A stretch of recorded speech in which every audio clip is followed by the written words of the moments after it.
เจอกันอยู่ที่เมืองวิระเดินสามเพลงบนพระธาตุนางลาบบนนมัสการทางล่างมีกิจเป็นทรายภูช้างแห่เนาะเวทีนมผู้ไทยนี่กับปูกันนอกจากปูแย่งกับปูน่าจะเป็นลูกเดียวกันเพราะว่ามันจะต่อกันไปพุ่นเลยนะปู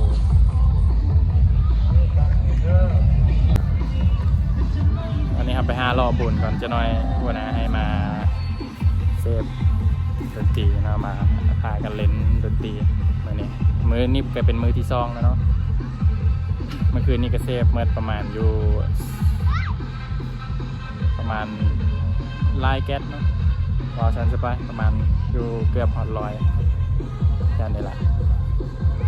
เดี๋ยววันนี้จะพาเบิ่งบรรยากาศรอบๆก่อนอันนี้เป็นโซนทางนาเนาะเดี๋ยวมื้อแรงเจอกันอีกเมื่อคืนนี้เมื่อลายเติบเนาะประมาณ100 ปลายหรือ200 แก๊สนี่แหละอันนี้จะเป็นเต็นท์คายเบียร์ของเจเพื่อน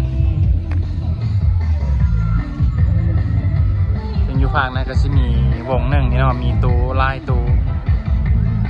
คาดว่าจะเป็นวงเทคนะบริเซฟสดคือยูพี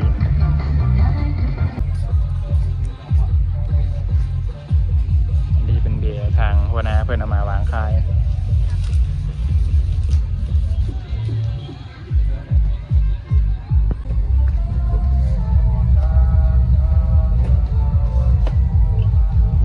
มันไปเอาอันออกเบะออกแล้วปะวะเบะหัวข้านั่นออกแล้ว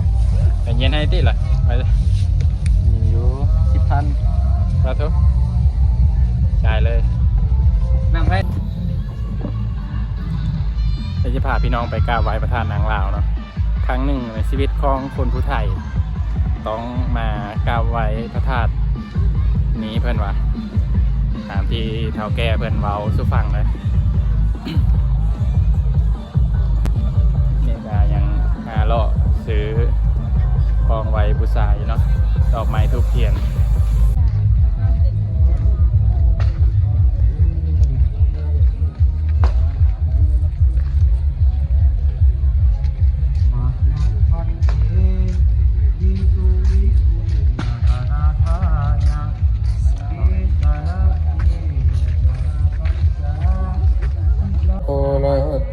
อะไรก็ซ้ำกันกันอยู่นะโมตัสสะภะคะวะโตอะระหะโตสัมมาสัมพุทธัสสะนะโมตัสสะภะคะวะโตอะระหะโตสัมมาสัมพุทธัสสะ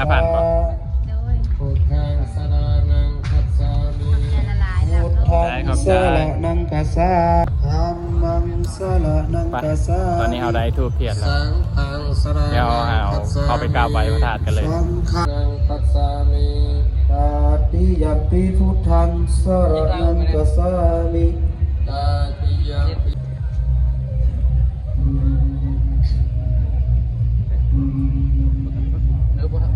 ถ่ายแล้วแหละเข้าไป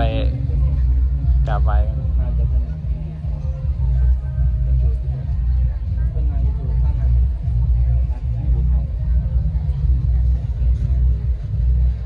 เดี๋ยวเขาไปจุดธูปแล้วก็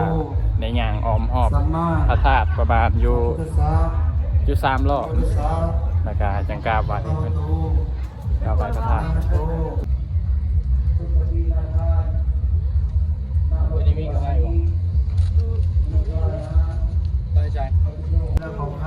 จุดธูปแล้วก็ต้องย่างอ้อมหอบพระธาตุมาอยู่3 รอบเนาะจังได้กราบไหว้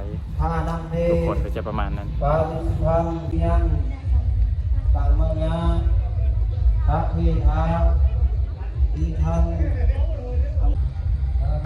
ยังบาดันตานะโมตัสสะภะคะวะโตอะระหะโตสัมมาสัมพุทธัสสะ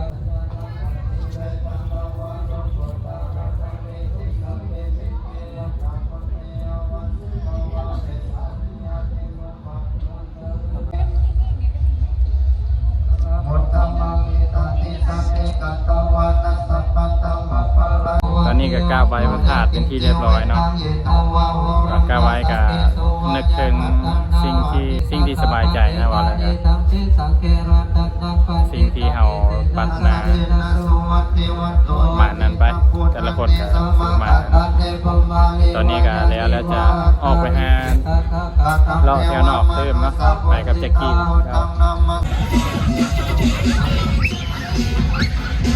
โอ้ยโยนอยู่นอกไปเนาะ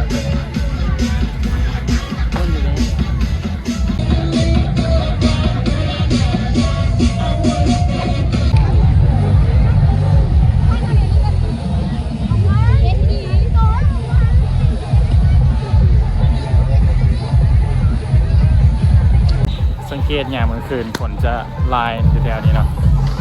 ตอนกลางเว้นนี่มันแดดฝนอาจจะบ่ลายปานใดส่วนลายข้าวเจ้าจะคล้ายเป็นอันกินเนาะประมาณว่าฮอนดอกลูกซีนได้คล้ายดีขนาดนั้น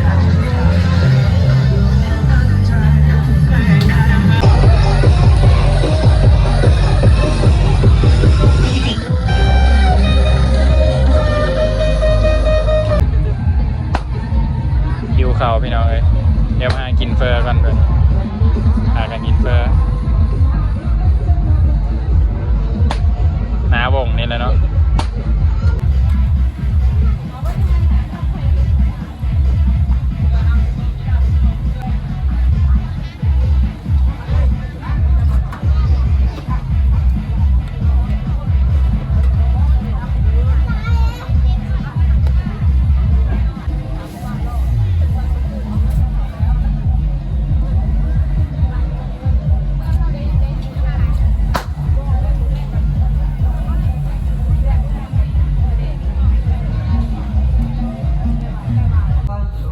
ก็พากันออกมาแต่ฮานเฟิร์นเนาะฮะกินข้าวกินน้ำเรียบร้อยเลยจะได้พากันขึ้นไปเซ็กสาวก่อน